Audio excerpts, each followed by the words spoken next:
a banana republic. More accurately, it's become a federal democratic banana republic where the politically powerful treat the country as their personal fruit orchards. Take Rudy Giuliani, the former mob buster, now charged in Georgia like a mobster under the state's Racketeer Influenced and Corrupt Organization Act. His honor's life has come full circle. Rudy, who used RICO to break the rackets, is now accused of racketeering in his role as a MAGA flunky. Giuliani was once known as the pugnacious, incorruptible United States Attorney in New York during the 1980s. His investigation into public corruption there drove the Queensboro president to suicide by plunging a steak knife into his own heart. Giuliani famously took down the Gambino and Bonanno crime families. He perp-walked the phalanx of Wall Street grifters for insider trading. As the mayor of New York City, you may recall, America's mayor, reminding the country in the aftermath of 9/11 not to hate, not to go to the Muslim quarters of America and commit violence. All this as George Bush cowered somewhere in a bunker. But that was another life, another role, another time in America. Giuliani now is known as the guy whose hair dye runs like melting candle wax. The creepo caught with his hands in his pants in the Borat movie. Rudy is now charged as the besotted consigliere of the Trump family, the frothing meathead who called for a trial by combat on January 6th. Trump has big problems, to be sure. He got booked this afternoon in Fulton County, but Rudy's troubles look worse. The Don has millions of supporters who send him tens of millions of crumpled hard-earned dollar bills to help fight with his 91 felony charges in 4 different jurisdictions. Rudy, not so much. Reports have it that Giuliani went hat in hand to Mar-a-Lago begging the boss for a handout to help defray his mounting legal bills, only to be sent home by the boss empty-hatted. After serving as an advisor to Trump during his 2016 campaign and his early administration, Giuliani joined the president's personal legal team in 2018. When wild claims of collusion with Putin's security apparatus were leveled against, as it turns out, Hillary Clinton meddled more with the election than Vladimir Putin could ever hope to.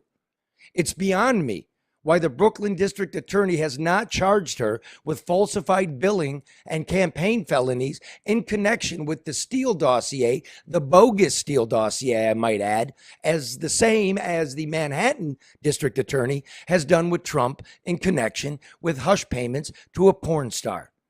The fake collusion story drove Trump and Giuliani mad.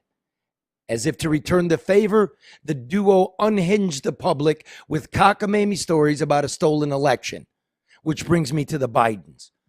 With all the stinking smoke, the laptop, photographs, burner phones, dummy email addresses, text messages, the web of bank accounts, the suspicious action banking reports, dinners with oligarchs and business associates, father and son trips on Air Force Two, phone calls to discuss the weather, the testimony from Hunter Biden's business associates.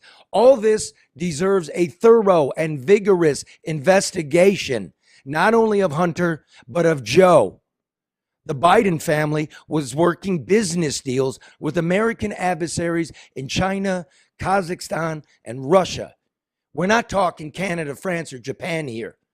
I doubt the stoneless special counsel, David Weiss, will get to the bottom of things. I just don't. Remember, Weiss was not going to charge Hunter Biden with any crimes until the IRS whistleblowers showed themselves.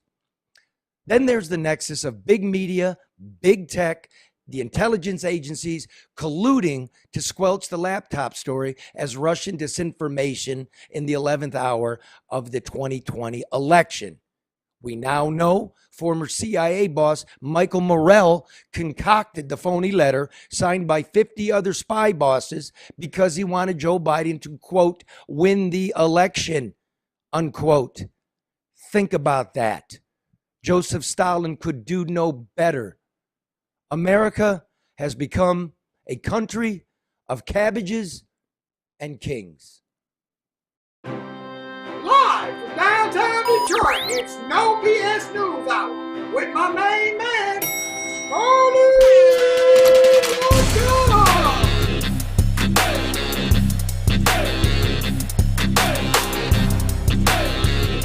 No bullshit!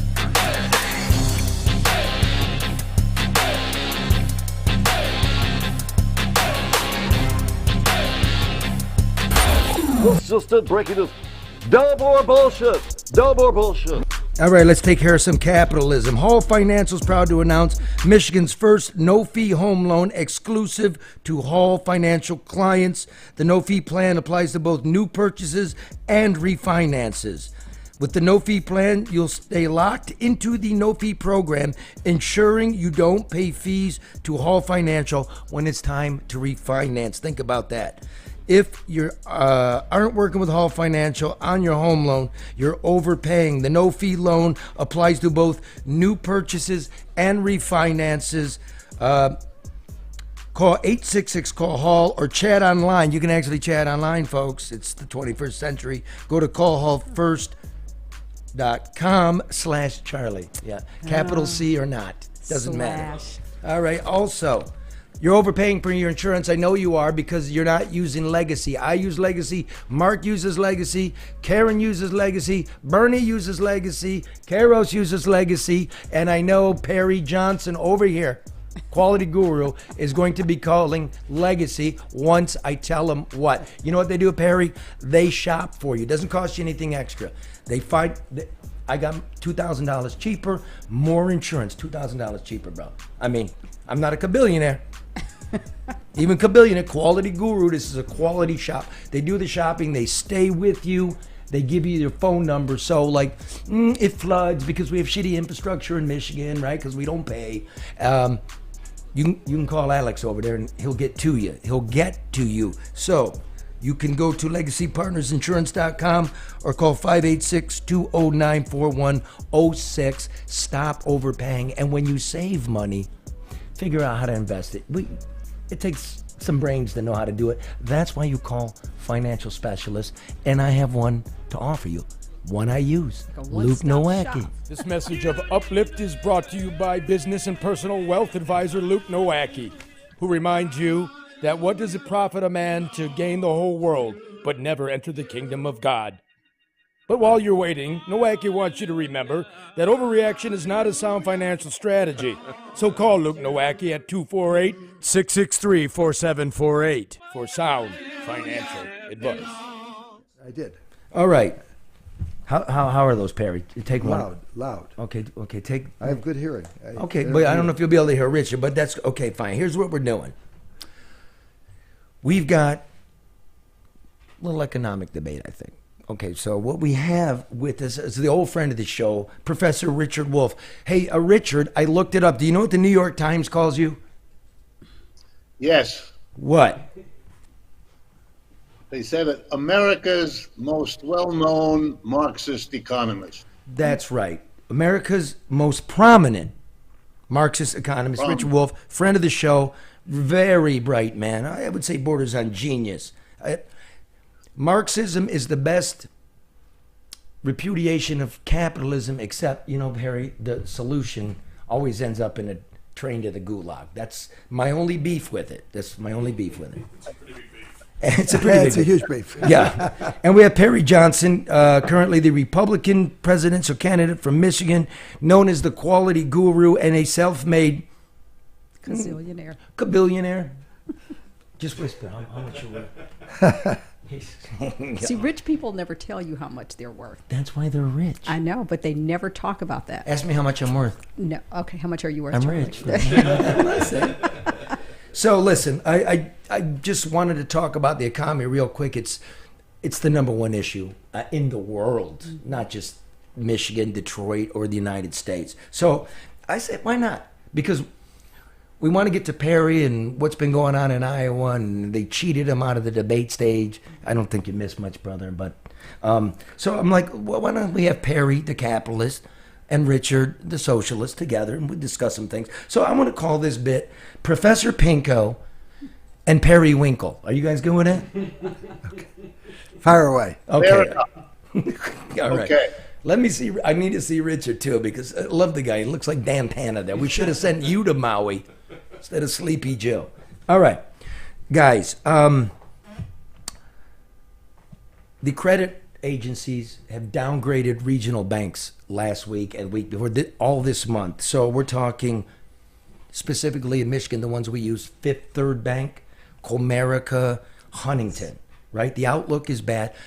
Part of it has to do with 80% of all commercial real estate holdings are owned by the regional banks. So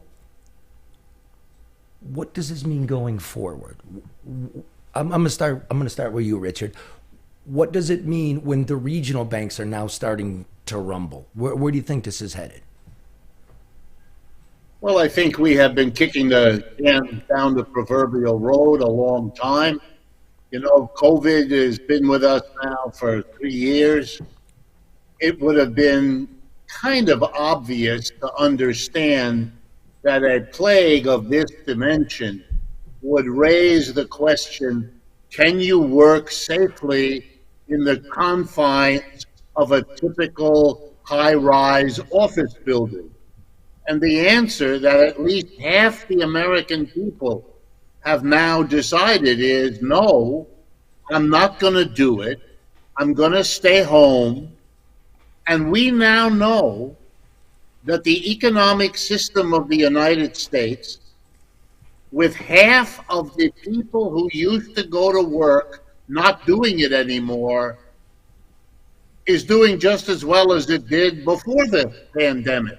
We're learning that the rules of the capitalist system, sticking millions of people in little cubicles in airless office buildings, was never necessary and shouldn't have been done. But the bottom line now is that the banks who funded the office buildings can't get their money back. Because nobody is renting those places, and nobody looks like they're going to anytime soon. And that means huge amounts, billions, hundreds of billions of dollars are sitting, waiting to fall apart when the interest isn't paid and the principal isn't paid either. I'm going to say this, though, Perry. Richard makes a point, but I don't agree with it, which is we never needed to stick people in buildings. We did. Zoom came around during the pandemic. It was upon us. But I'm thinking not only are banks overextended with bad loans, that the Federal Reserve policy, the fact that we kept interest rates artificially low and banks invested their deposits in 10-year Treasury bonds at 1%, all of a sudden you now got to pay, little guys like me and Richard for our deposits. We want them back, and we're starting to draw them out, and they're screwed. They don't have our deposits. Well, I will explain this, and I'm going to take probably about 5 or 6 minutes to explain. No, can't do that. Can't do 5 or 6. It's got to be concise because not everybody out there's okay, we've got two forces at work. Okay. Two forces at play. He's right about the fact that we have a lot of people that are not going into the buildings. Let's pause there for a moment. I'm sorry, but I told you it's going to be freewheeling. Richard, Professor Pinko, and capitalist Periwinkle agree. I just want everybody to hear that, Perry. You've been in Iowa for months. We agree on so much, and every time there's something that's agreed upon, I need to point out. Go ahead. I apologize. Go ahead. I don't think we agree on much on this. Okay. Other than the fact that I disagree about that. He's right that in COVID the people didn't go to work, but the productivity of the United States is down. The workforce participation is down. We're at 62.4%. You know what we are in Detroit? 38%. I digress. Go ahead, sir. Bottom line is, when you don't have the people working, you lower productivity. And by the way, let's take the mortgage business, for example. We know that when people go to work in the mortgage business, the overall productivity of that business goes up roughly 50%, which is why it is mandatory to go to work if you work for Rock Financial or United Wholesale, because we know in the mortgage business you have to go to work. In certain areas, you have to have people there because they work better when they come into work and work together in the group. But the more important issue here relates to the fact that the government decided to print money. They increased the money supply by 40%. Wait, remember, regular people are listening. Richard, get in on this. You agree? So think about this. Wait. If I don't supply any I goods got to and make sure the services- guy driving in his car, the gal driving in her car with the kids gets this. We increased the money supply by 40%. Gentlemen, Richard, get in here if you will. Meaning, with no goods or services. there was so many amount of dollars that existed on Earth, and we simply, by a keystroke from the Fed, decided we've got 40% more money. Right? Correct. Right, Richard? Yeah, but what my with no goods or esteemed services. Wait a minute. Why did they do that? You know, they didn't decide. Wait. one First of all, morning- Richard, wait a minute. You're breaking I'm the not rules asking why. I'm of. telling you, this is what they did. See, you guys are arguing. You're saying Richard agrees. You agree with what Perry said. We absolutely, with nothing behind it, created 40% more dollars. Right? Absolutely. Oh, look at this shit. Okay. Yeah. Who wants to go next? And when you do that, think about it. If you have more money without any goods or services for that money, the prices go up. So the government caused the inflation. right. For 20 years, we couldn't get the So inflation. let me above go like 2%. this. See if you guys agree with this, Richard. They do not. This is like That's this. just wrong. Okay, go That's on. just wrong. Go The on. government has been increasing the money supply at least since the great crash of 2008 and 9. That's true. He That agreed- means a good 12 years. And for most of those 12 years, while it was increasing the money supply, we had no inflation. So the argument was that the money supply increasing increased money in the last causes inflation, 3 years? that's just wrong. No. I think he agrees. Well, he's saying the last 3 years it went up almost exponentially. But I say since 2008, since world economic collapse and all the bullshit we did, we've been living like dope addicts. We've just been stealing from ourselves. Like inflation begins with, well, you know, it's been going since we went Wait it right there. The money supply increased. 40%. Yes. Okay, let me in the do this. last 2 years. Okay, let's go like this. How much has money supply increased since 2008? Go ahead and ask your friend over there. Okay. That AI No, thing. I'm going to ask the money supply increase from 2000 to 2000, from 2008 to 2020. Okay, because How's this is that? what Richard's saying. What is the overall money supply increase from 2000 to 2008? No, from 2008 to present. What is the overall money supply increase from 2008 to 2020? 3. Perry. No, my argument is No, just get the number. Like it's 40% in the last 3 years, as you say. Richard's making a point. We've been living on borrowed time for 15 freaking years. And when everybody out there driving, right, everybody's out there trying to blame the last guy in office. It's the system is what he's saying. And Perry, that's what you're saying. No, what I'm saying is, and you Did can you look get the right number here. yet? Did you get the number yet? Actually, it said it fell. That's not correct. That's not correct at all. That's just what it You're says. wrong. This is what it says. The money supply increased from the year 2000 to 2020 to 2023. We increased our money supply by a greater margin than we did in the previous 40 years. Well, that's true, but again, see, you gotta listen. in to 3 each other. years, we increased You it more gotta than we did listen the previous to each 40 other. years. But you want to be my president? You gotta listen to me. Yes, you're right. You're right. From 20 to 2023, the money supply increased 40%. Richard's saying No, this is from 20 to 23 in 3 years. 20. That's what I said. 20 to 23. But from 2008 to 2020, it probably increased. Richard, give me a ballpark, baby. Look it Oh, up. it easily increased. It really increased in large amounts. Everybody in that business knows that. The Federal Reserve was pumping money in, and it was I'm gonna doing look it it up, because guys. it You gotta look it up. Wait a minute. It hoped by not letting the money supply do anything other than go up to prevent the crash of 2008 and 9 from plunging us into a depression. I don't like that policy either, but that's why they did it. How much did the money supply increase from 2008 to 2020? 23. No, because he did 20 to 25. My argument is this. The money supply increased in the last 3 years more than it did in the previous 40 years, collectively. Now, if you watch this, if you go, Richard, if I might, that the money supply, the shit we just printed from 2008 to 2023 is probably, I'm gonna guess. I'm Google. They call me Google LeDuff, Googster. I'm gonna bet it's 60, 75, maybe 100%. Richard, what do you think? Yeah, it's very high, and there was no inflation. Wait a minute. Wait a minute. You're a professor of communism. You don't know the number?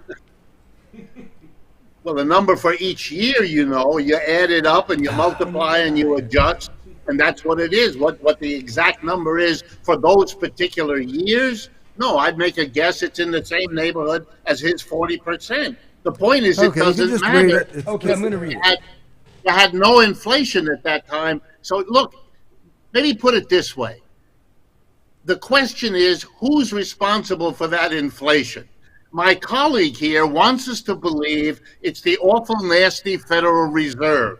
I got news for you. It's the government. When you have an inflation, when corporations raise prices, and they're the ones who make the decision what the price of everything is. So if you have an inflation, the first place you look is how and why corporations are jacking up the price. And you and I know why, because that's how you make more profit. Okay, now, Richard, look, I get these two old guys. Last step. We're never agree. It's like the California gold rush. Why was everything so expensive out there? Because they had more of a supply of money than they had of goods. And when the supply of money is greater than the supply of goods, the prices go up. That's right. I think we agree there. But Richard, you know what? That's a mistake. That's simply a mistake. That pretends that the people who make the decision, what is the price of a ton of steel? What is the price? That the corporations who make those decisions don't want to be held accountable. They don't want us to understand that if you have an inflation, it's because the business community wants to make money that way. Well, there is that, but everybody community always wants to make money. Hey, oh, now looking here now, we would have had deflation had the government not printed more money. Exactly. I agree with. I was looking at Perry. Watch this. Steve? Wait a minute! Damn it! I was looking at Perry like you're absolutely correct, and then he said in my ear, "I'm absolutely correct." We fucking agree, guys. We agree. What's going on in the country is we're trying to live like we used to live, and we just don't have it. Yes or no? Yes or no? The bottom line is we don't have the productivity that we had before. So that's gone down. Is that a yes or a no? So we have lower productivity from the people, and we have a money supply that's greater I feel like than Brett the goods Baird. and services. No. The prices are I don't going to agree. go All up. right, we're moving on now. Okay, number 2. Since we're talking about regional banks, okay? Regional banks, commercial real estate, high interest rates, big costs for construction. When you raise the interest rate, you always put pressure on banks. So now what we got, I want this. I want Professor Pinko and Periwinkle the capitalist. Detroit is trying to get Michigan to crack open its property tax. Okay? Headley, as you know.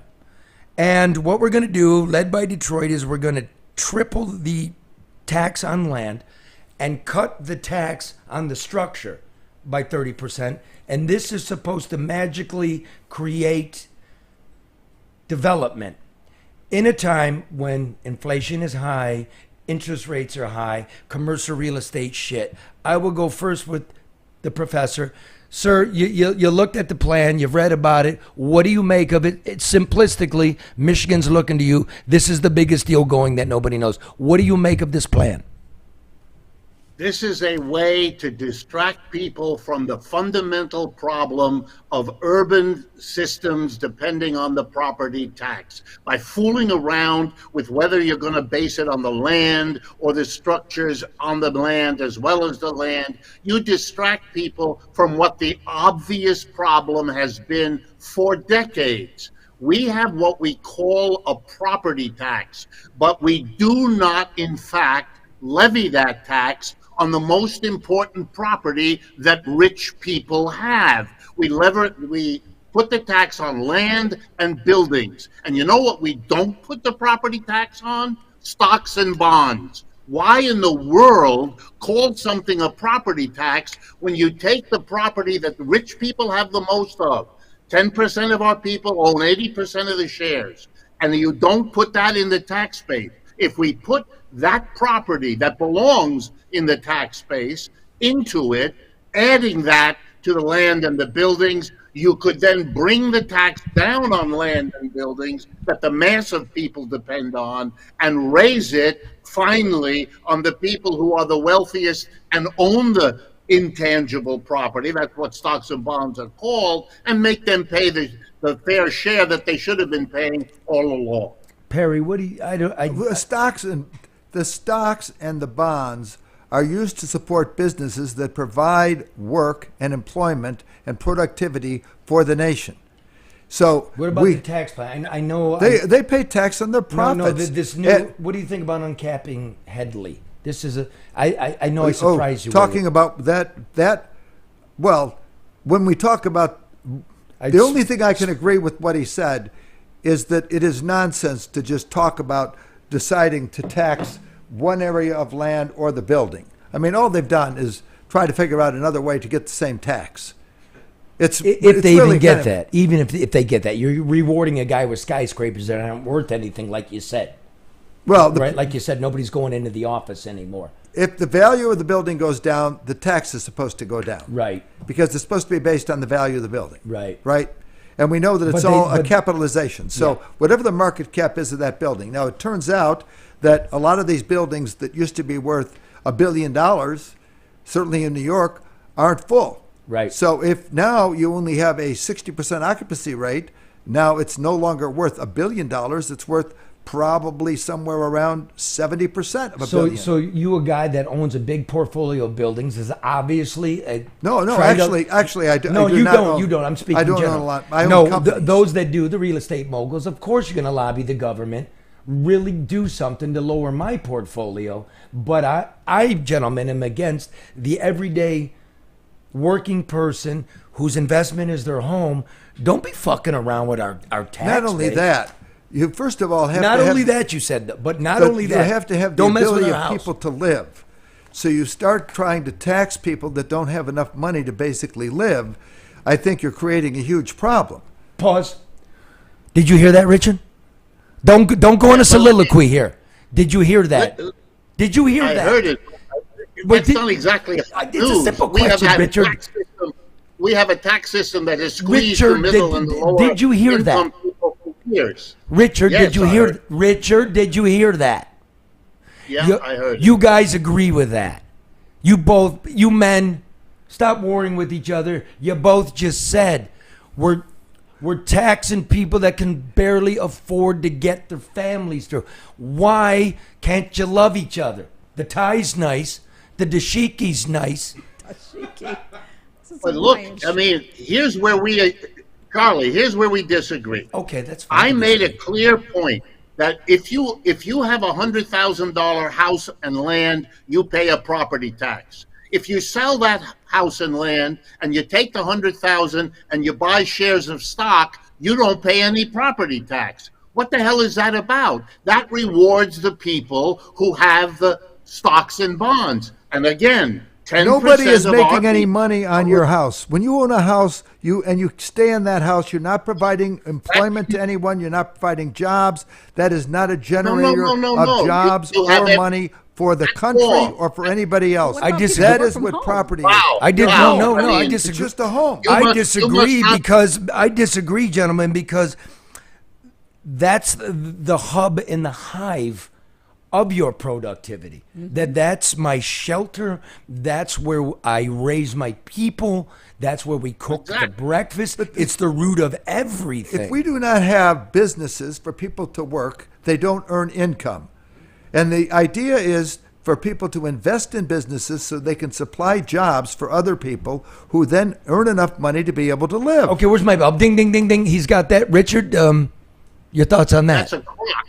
That's a crock of nonsense. If you don't have people with the money to buy the product of a business, then that business can't survive. So don't tell me we need businesses. We need the mass of people to do if the a business work and provides provide Ding, the ding, output.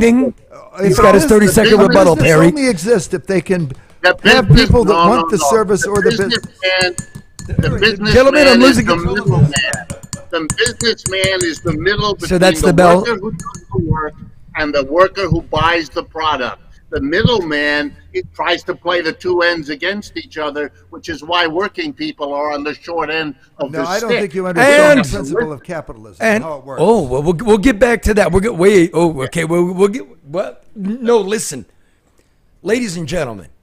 As much as we're trying to make this entertaining, this man is a titan on business quality, figuring out how to hone it and make it work, productivity. This man, Richard Wolff, is an expert on economic systems and what works and what this is huge. You're sitting here going, what am I doing here? Richard, the first time he came on, I was like, what am I doing here? This is huge.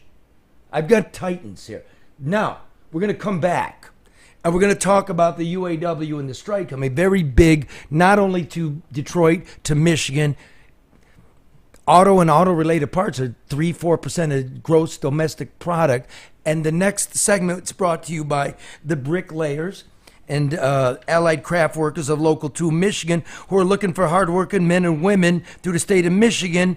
Trowel trades, starting at $26 an hour plus benefits. Earn while you learn.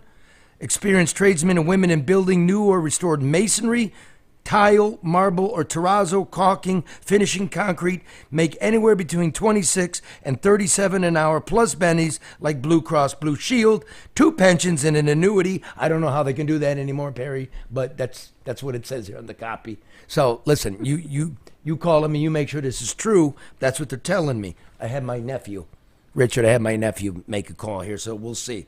I would do it.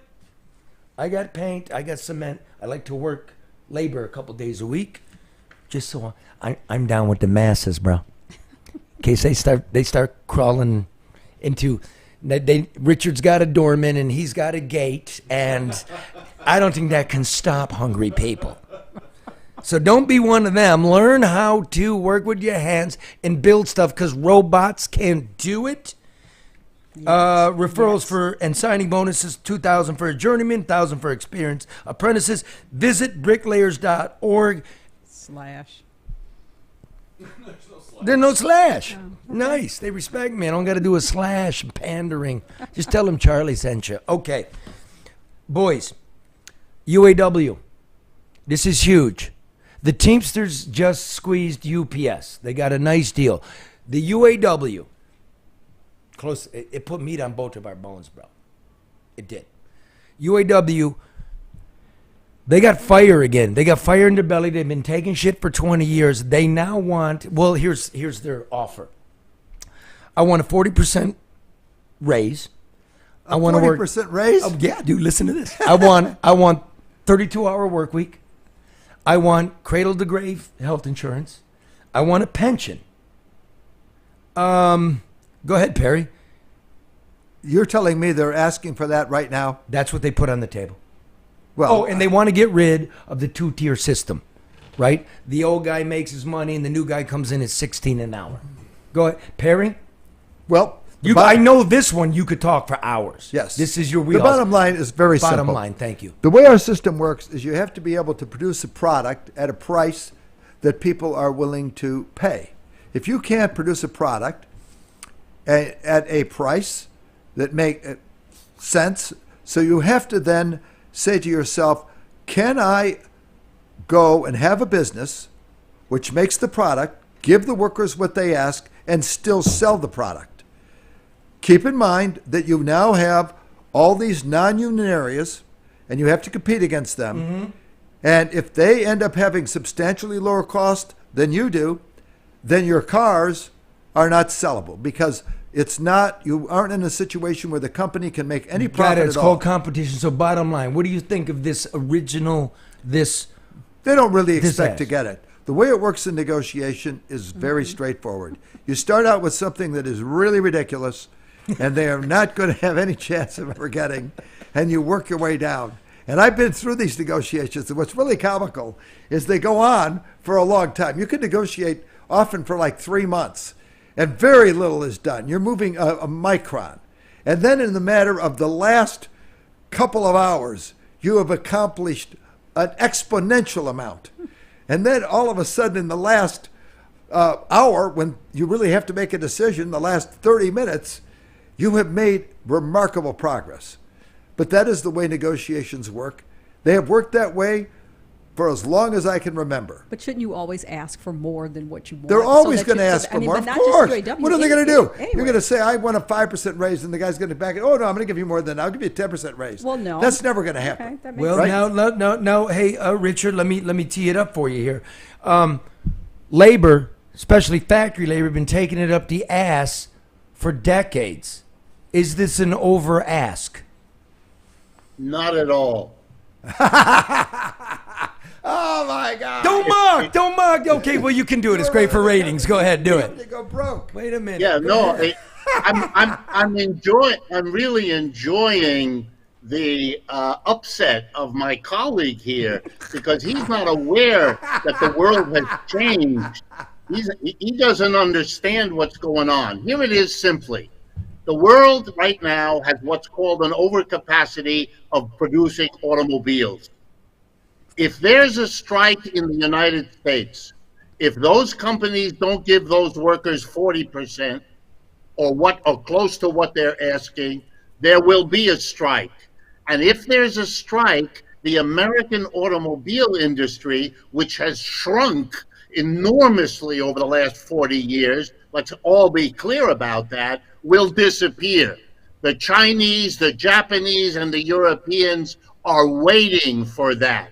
You better be very careful. If you believe you can muscle the working class forever, it's always in history been shown you can do it for a long time, and then the conditions arrive and the moment arrives and you can't do it. And we as a nation and the automobile companies as an industry are at that moment now. That's why you had the settlement at UPS. That's why you're watching Starbucks and Amazon face unionization they've never seen before. We're in a different place. The United States is not what it was, and the dreams of a MAGA one way or another are fantasies. Now, here's the middle view of both of you guys.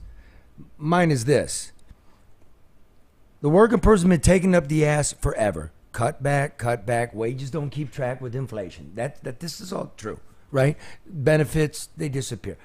As you said, international competition. That's the deal. We created that competition. But now we're in times of record profits for the auto companies, right? We've had the two-tier system forever. They don't pay corporate income tax, like GM pays like 0 to Michigan, and they paid 0 to the federal government. Okay, you get subsidies for your EVs, right? Okay, I got to wait for you to pay tax. Pay me something. So I'm in between. I know what you're doing, and I know what you're doing, and I love you guys. I do. And I like to think right here in this room is where the middle ground is. But the company's got to pay something. And instead of paying it to the government, I'm not a commie. You know what I mean?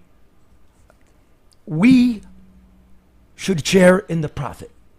Karen. No, I was going to say, you talked about productivity being down and COVID and that whole thing. They tell me productivity. Wait a minute. Okay. I'm sorry. Go ahead. You wrote that you thought stay at home was great because productivity was up. But this is the thing. During that time, people realized their value because industry shut down, businesses were closed. They started to recognize everybody was, quote unquote, an essential employee, that they did not have to be in an office building in order to be effective or to be productive, depending on the industry. And so I think Charlie is right. People now, you have a lot of gig employees. People have gone back to school or they've started their own business. They use independent vendors. So they're starting to realize their value. And I think that they are now operating from a position of leverage that they all of a sudden realized that they didn't before.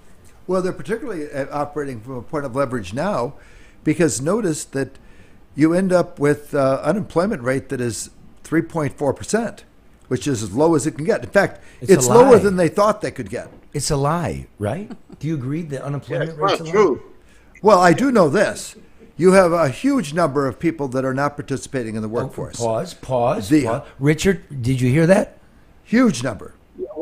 You know, there are many things that are not counted. Okay, The wait a the minute living though. Wait a world- minute, man. Before you guys, he's right. The unemployment number's a lie. It's the labor Nobody, half the people that can work aren't. Well, and I understand why they wouldn't. Two I'll out tell of you, five I was people- in Iowa, for example. I was there. A person had a bar. Perry, And the bar, and she said she wanted to continue working, Iowa. but she says she can't work. Why? Because the cost for medical care is so high that if she continues working, she cannot afford to continue because she will not be able to afford the premium. She is better off On Medicaid. not working, and that way her medical care will not cost her anything. So has the government created a landscape that they or people within there complain about, or they say is counterproductive? As Richard. Richard?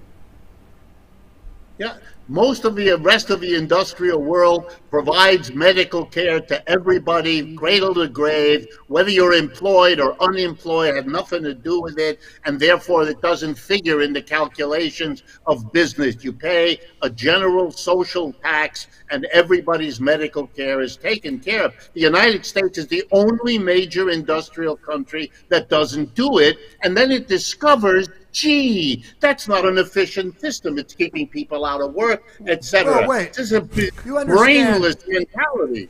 I'm Everybody sorry. that I I know- love this shit. I have I'm a nerd. operations throughout I'm all an of Europe. economic nerd. I love this crap. Can you Everybody guys stay for throughout all another of hour? Europe, they get socialized medicine. However, Well, we got to call it they socialized. have, well, okay, it's Okay. government I'm medicine, sorry, I whatever called you wanna Richard a call it. pinko and a But they all socialist. have- but everybody But that he I know likes there it. ends up having private insurance. Martin Van Brunnen, for example, who runs my German operation, he said that his dad died because Van he got on a Braun? waiting list and he did not get he couldn't have an operation because it took him 9 months and he died before he could get to have the surgery. Okay, but think about people who are here. He who died are before he got to also- Paris. Who are also waiting because they cannot afford it. They don't go to the doctor, or you've got them in an industry that's focused so much on profit and not patient care. You don't have to sell me on the fact that our medical costs are idiotic. All I right, write time about out. that in my book. That's right. It's in his book, and we're going to get to the book. I know Richard's off camera going, I got to get the fuck out of here. Somebody get me the fuck out of here. Okay, I'm going to do Charlie, it. But you do it. Charlie, you I do really have wish to I leave could- it. Yeah, no, we're in time constraints. Okay, listen. Fuck it. Okay. You guys need to go because I got stuff. I have to. Don't I need do you have to, guys. Okay. But I offer, you want me to do this again? Just get in touch. I'd be glad to come on again. You kidding me? And with Hey, thanks. and with my Stay there a minute. cohort here, I'd be happy to come back and continue as well. Dude, you were the best. Can I ask? Hold Wait, hold on a minute. Let me Can I just ask wrap Richard it a up and then you question? ask. All right, You ask know what I'm Richard a question saying? before he I'm leaves. totally making room. Go ahead. Richard Wolff, America's most preeminent Marxist economist, very brilliant man. Perry Johnson, quality guru. Oh man, I got so much here, dude. No, Will we you didn't come talk back? about the debate. We didn't talk Okay. about No, because we didn't even get to how the Republican. Well, I do National have to Committee- say this. Okay. Okay, Hang for it, Richard. I'm Have running respect for the guy. president.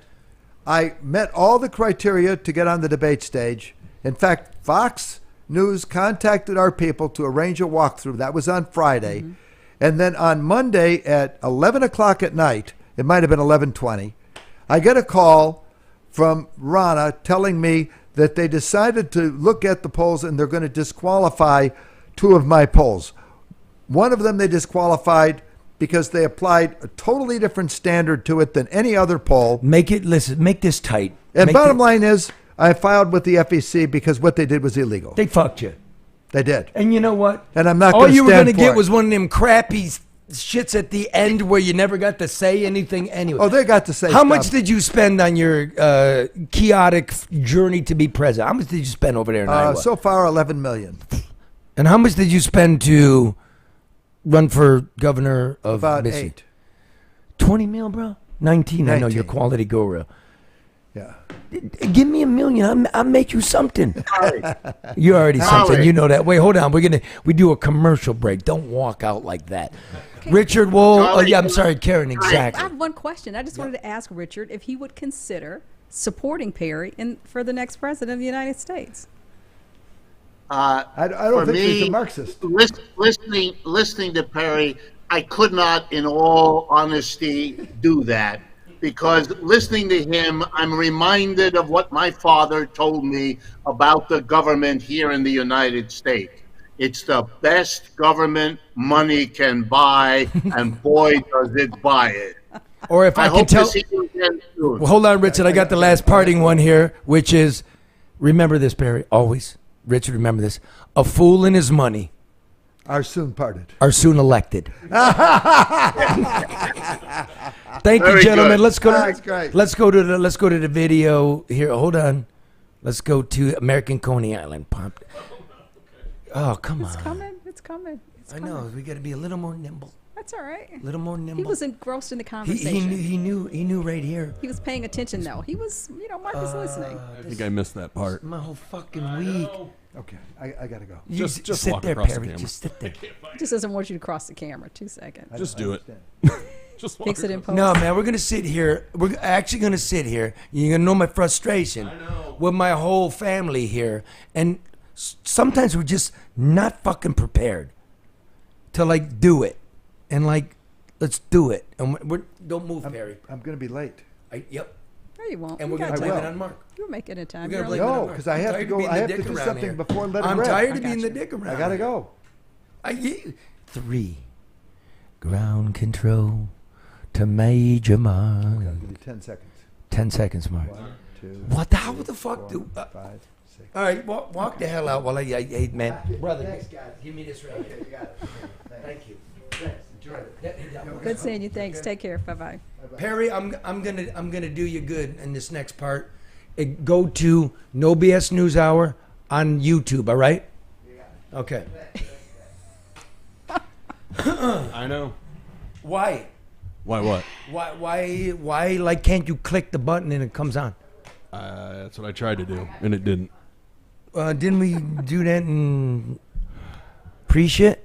You got something else? I have no excuse. Okay, well, let's you and I talk then, Charlie. No, because it'll be nonsense. No, we don't talk nonsense. No, I'm not doing nice. People like when they actually hear what the fuck's going on here. Okay, well, we will talk What do you want? about What would you like to talk about? How did you like talking to Perry Oh, Johnson? please. Really? Really? Yeah. Come on, what is this? All right. Well, I like what Richard No, said. no. about We go like the- this. You called me today and you said, "Well, what could we do better?" And I said, "Everybody around here can do better." I understand, but that's a technical difficulty. Yeah, but the technical difficulty was left sitting here Mark- from last week. I'm trying to cover for you. I have No, I don't like I don't have that. an excuse. That's what's going on in the country. Everybody's covering. Well- why weren't we ready? Well, they're covering just from ineptness. I'm trying to cover because. Oh, he's now having you're a calling Mark inept. No, That's I said fucked up, he's Mark. got a That's technical bullshit. difficulty. No, I said. I'm against that. No, I said. Did that's you what just people- call him out No, I there? said that's what people in the country are doing. I'm trying to cover for him because this is out of his control. I don't It's a need technical cover. difficulty. He does not identify well with then- being inept. Then I will not cover for you, Mark. Mark, play the sausage. Why didn't you have it ready? No, I'll just feed into it. Way to go, I don't brother. know why I'm in the desert in my underpants. I don't know why these wolves are following me, but I need sausage. I got A 10 good minutes wing. or so. You got 10 minutes. It's hard to find, so make sure. Richard got you 10 minutes. treat Perry it got 10 kind. minutes. Karen got 10 minutes. Sausage. I have all night. You do. You may run with a pack, but everything ain't meant to Red be in a said. bathtub. Where is Red? You know, Red did text. I can't make it. DTE's over here. Yeah, he said he couldn't. No need to cross the desert. No need to cross 8 miles. Who Show these up. wolves be? Show up early. Get back, Stay late. bitch. Sausage. It's the old work model. Order a It's the Coney Perry kit Johnson directly work to your model. door at AmericanConeyIsland.com. Fuck you, DTE. Slash. You need need a slash on Oh, and by the way, let me tell you about next Evo, man. Can't sleep? Feeling anxious? Can't sleep, can't think. What do? You can't sleep, can't think. What do? You get yourself some next Evo. They got stress and sleep complex. Listen, it's natural. Karen takes it. How's it working, Karen? It's fine. It's calming. It's calming. So is this rush to the thing? Okay. Listen, stay well this summer with fall. With smarter CBD from Next Evo Naturals, go to nextevo.com/nobs, get 25% off, plus a free bottle of premium pure CBD, which I'm not sure is stress or sleep. I think is either or. I did get a bottle of that. I'm going to try that. I didn't try that one, though. Thanks, Karen. It came with the order. The advertiser's happy to hear that. It's Well, they should be sitting happy. on my show. Listen, wait a minute, Kirby, did you try it? And? It works fast, actually. It said like within 10 minutes. For me, it was like 15. Okay, no lying here because She wouldn't dare. Okay, there she gave me. She doesn't like to be on camera yet. She went like this. I wouldn't have said it. No, she wouldn't. That's what she did. So it worked for you, and because come on, you were in here a couple weeks ago tripping. We all got the anxiety, right? Oh boy. We do. We all got the modern anxiety. You were tripping, like it worked. I did. Since I couldn't, I took that. That's all I could say. That's all I could say. We're not liars, Charlie. And you said the advertiser would be upset. They should be happy. I didn't ask for any. I paid for it without the slash and without the discount. I'm You supporting didn't them. do the slash. I You didn't do fucked the us. slash. You fuck us. Listen, Kirby says Yeah, it worked for her. Did you feel better without being narcotized? Okay, it wasn't like being high or getting on the oxy or some shit. It wasn't eating a brownie. No, it wasn't. No, it wasn't like that. And you've eaten the brownie. Eating a brownie make you weird. So this conversation, Mark. Does the CBD make you feel weird? Just like, not all spastic. Regulated without pharmaceuticals. Okay, there you go. So that's next That's an endorsement. They need to NEXTEVO. up their fee. NEXTEVO.com/no BS. That is true. Yeah. That's a true one. That's an organic endorsement. And so's the product. I understand. It is. Remember, ADR experience overseeing more than $250 million in private construction projects since 2001. Reduce your costs, increase your bottom line, get somebody to help you cut through the bullshit of City Hall, state bureaucracy, even the feds. That's Barry Ellen Tuck at ADR. Get the job done right on time, on budget. 248-318-9424. Cost you nothing just to ask. All right. Oh, my God. That was insane. That was great. I loved it. That was good. Was this a bad show? No, I wish it had been longer. I Kirby- would have liked to hear that conversation. Kirby, was this a bad show? Was it? You think the young people would like it? No. Well, I mean, her. What, didn't you get a double one of your degrees in economics? I was an econ major before. I Okay, she was an econ major. Did you get the minor? Yeah, I did a double minor in economics and finance. Double minor at Economics and Syracuse. No joke university. In finance and economics. And for you assholes calling me Chucky on the social media, which I could give a fuck about. Yeah, man. Finance and economics. Right here, girl. The PCE. It's the... Mark, what about you? It's the Yeah, we'll stay out of that. personal consumption expenditures. That is how the feds measure inflation. Mine was far more useless. Core. They take out Mine food. too. Kirby, they take out food and they take out gas. And they're like, what do people actually spend? They ask business owners what you've sold. That's over 4%. The feds wanted it at 2%. And when consumer price index, the survey they do was at 9, the consumption index was at 5. So we're over 4. Inflation's out of control. Listen to what these two old dudes. Yeah, but they know. They talked more shit in common than they wanted to do. The end of it is, it's bullshit. Okay. Want to hear some stuff? Perry got dicked. You know what? Perry's got to fire anybody that's advising him. They couldn't get him on the ticket in Michigan. They couldn't get him on the stage in Iowa. Guy spent $19 million. I would have gotten him on both for less, Exactly. a little less than that. Exactly. Seriously. Exactly. But that's the thing, though. You know, and he and James Craig, not being politicians, they are, you know, green, and they not necessarily know, and they see, and people see and smell money, and they get involved and do things that aren't necessarily effective. You know what's interesting or about moral. that? Is these are major players. Yeah. They're major players. Come on, that guy? Yeah, I know. Perry? Yeah. That's a major player. James Craig is a major player. How they can be taken advantage of. Yeah.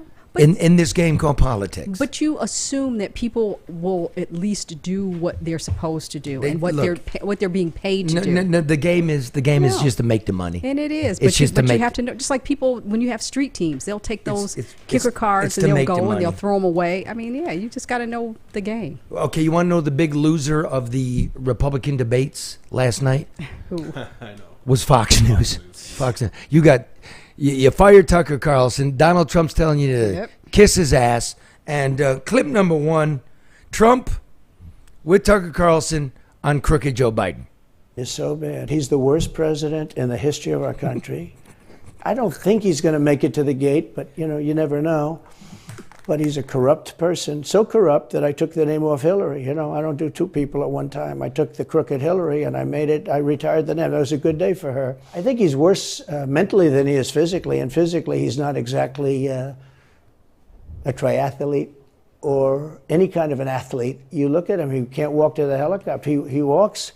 It's funny. He can't lift his feet out of the grass. You know, it's only 2 inches at the White House, right? That's not a lot. But you watch him and it looks like he's walking on toothpicks. So, and then you see him on the beach where he can't lift a chair. You know, those chairs are meant to be light, right? They're like 2 ounces. You lift them up. He can't lift the chair. He can't walk to the chair. And I don't know what they're doing with the beach. You know, this beach is seeming to play a big role, but they love pictures of him on the beach. I think he looks terrible on the beach. He looks terrible on the beach. Skinny legs. Well, he can't walk through the sand. You know, sand is not that easy to walk through, but when he walks through it, he can't walk through the sand. So there's that. But Trump F's with people's heads. He gets in there. He gets in their heads, and that's how he's like got a in their bully heads in by high not school. going there. Yeah, Okay. that too. Now here's Trump on Vice President Kamala Harris. She speaks in rhyme. You know, it's weird. It's weird, but she has bad moments. And In rhyme? What do you? well, the way she talks, the bus will go here, and then the bus will go there, because that's what buses do. And it's weird. The whole thing is weird. This is not a president of the United States future, and I think they probably have some kind of a primary, and other people will get involved. It might be Perry Johnson. Okay, so here's Trump addressing his own troubles, his 4 indictments and his 91 felony counts. When somebody gets indicted, your poll numbers go down. When somebody gets indicted, you announce, ladies and gentlemen, I'll be leaving to spend time with my family and to fight for the rest of my life on this stuff. But you're out of politics. I got indicted 4 times. All trivia, nonsense, bullshit. It's all bullshit. It's horrible when you look, and you look at what they're doing. The boxes hoax, I'm covered by the Presidential Records Act. I'm allowed to do exactly that. He's not covered, and he's got 25 times the number of boxes, and he's got them stored in Chinatown. He's got them stored in a flimsy garage underneath his Corvette. You know what I've noticed too? His hair is white now. He's aging gracefully. I understand that. I mean, but all the orange is gone. It's a good move. It's a good move. He's a new person. Did you notice that? He's reborn. He's totally different. That's what many indictments and riots And he's do friends for you. with and he's friends with Tucker Carlson. Let me now. just, he's got so many troubles that even when you diet, it turns gray. Now, this thing is, as I speak, last time I checked, about 225 million views. Yeah. So Fox got dick. Now, here's Fox. I like to call it the kids' table. All right, here's the Vivek Ramaswamy talking about being an outsider and what we need to do. And the reality is, you have a bunch of people, professional politicians, super PAC puppets, following slogans handed over to them by their 400-page super PACs last week. The real choice we face in this primary is this. Do you want a super PAC puppet, or do you want a patriot who speaks the truth? Do you want incremental reform, which is what you're hearing about, or do you want revolution? I don't like revolution. I'm going to tell you what, the beer truck doesn't show up during a revolution. Yeah, it's true. Now, I'm noticing this cat. He's very smart. Like him. They reached out a couple months ago, like, you want to have him on? I'm like, sure, we'll have him on. No, who knows? I don't really give a shit, but come on, Vivek. That looked like an episode of Parks and Rec last night. It did. And now, here's Chris Christie giving him the, what the fuck you talking about, Willis? I've had enough already tonight of a guy who sounds like ChatGPT standing up here. And the last person in one of these debates, Brett, who stood in the middle of the stage and said, what's a skinny guy with an odd last name doing up here, was Barack Obama, and I'm afraid we're dealing with the same type of amateur standing on stage tonight. But they booed Chris Christie. I mean, he was just out there trying to get some type of support or applause. No, I don't think he gave a fuck. He was telling the truth. Yeah, but they were. But when he left New Jersey, because I was covering him then, his approval rating was like 8%. I mean, they were brutal for him last night. Now, having said that, we're not even going to do DeSantis because he was boring. But Vivek, same thing. Military on the border. Mr. Ramaswamy, you would not support an increase of funding to Ukraine? I would not. And I think that this is disastrous, that we are protecting against an invasion across somebody else's border when we should use those same military resources to prevent across the invasion of our own southern border here in the United States of America. Shut the fuck up, dude. You don't use the military to stop the invasion. It's called the Third Country Agreement. Wherever an asylum seeker first lands, that's where they go to get their asylum. If you're coming through Mexico, that's where you get it. If you're coming through Canada, that's what you get it. You've heard on this show, Trudeau was crying because the border was so porous. That's what we need to do. We're not going to drop paratroopers into Mexico. That's not what a neighbor does. All right? Now, here's Nikki Haley telling Ramaswamy, shut the fuck up with all your practice lines. You want to go and defund Israel? You want to okay, give let me address Taiwan that. to China? I'm glad you brought that up. You want to go and give I'm going Ukraine? to address each of those right now. This is the false lies of a professional politician. There you have it. Your watch, so the you reality make America less safe. You have no foreign policy experience, and it shows. And you know what? The It foreign policy experience that you I thought she was good, man. I was surprised by her. Nobody won, nobody lost, and well, Trump wins. And Once again, Trump always wins. This should be something. They were cheering him on and defending him from the audience last night. Now what? I know you got to get out. Everybody's got to get out. But as this is the cover for you to get out, I wish Perry could have stayed for a second. I think you want to stay for a second because you're in this. I wanted to ask him what he thought about my characterization of him. I played him once in a bit here on the No Bullshit News Hour. Red played James Craig. You played Roop Raj. When they found out they were all kicked off the ballot because they hired people that got them bogus signatures, paid about $7 million for it. We got that, Mark? Yep. Tonight on Let It Rip. From heroes to zeros, two Michigan bozos who couldn't manage their own campaigns. Former Detroit Police Chief James E. Craig and self-anointed quality guru Perry Johnson both kicked off the Republican primary ballot for governor after turning in thousands of fake signatures. And now, your host, Roop Raj. Good evening. It's time to let it rip. Let's get right into it. Chief, you were the front runner. Now you're in yesterday's newspapers. Let me tell you something. I'm a cop, and I'm not going to stand for this. This is crap, and I'm a cop. And? That's it. I'm a cop. Okay. Mr. Johnson, you bill yourself as a quality guru, but you spent $7 million of your own money, which amounts to about $333 for every phony signature. What does that say about your executive acumen? Well, the fact of the matter is a practical matter, this is all scratch and sniff electoral fraud. The chief's correct when he says it's bullcrap. I know we turned in thousands of phony signatures. I know that. You know that. We all know that. But which ones are phony? I don't know that. You don't know that. Nobody knows that. And that's why we should be on the ballot. Now, I brought some examples of these so-called forged signatures. Smell that, Real? It's okay. It's okay, sir. You can sit down. I'm good. You can sit down. It's okay. I want to throw this to Charlie Langton. Charlie, you're a lawyer. What do you make of all this? You stole fizzy lifting drinks.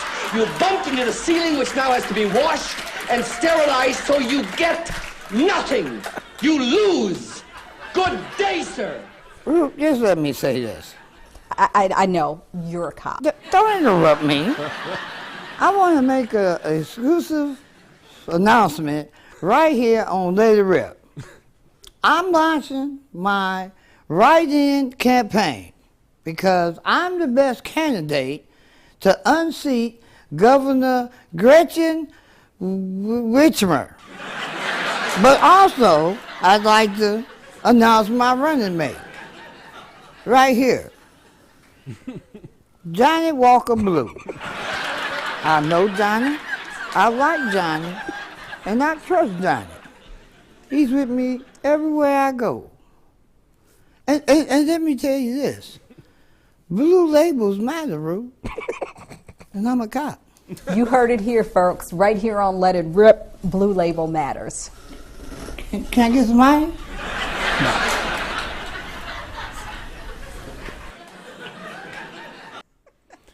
Well, that's the show, Karen. I know you got to get out of here. We love you, Michigan. We love you, Detroit. And remember, Cleveland sucks.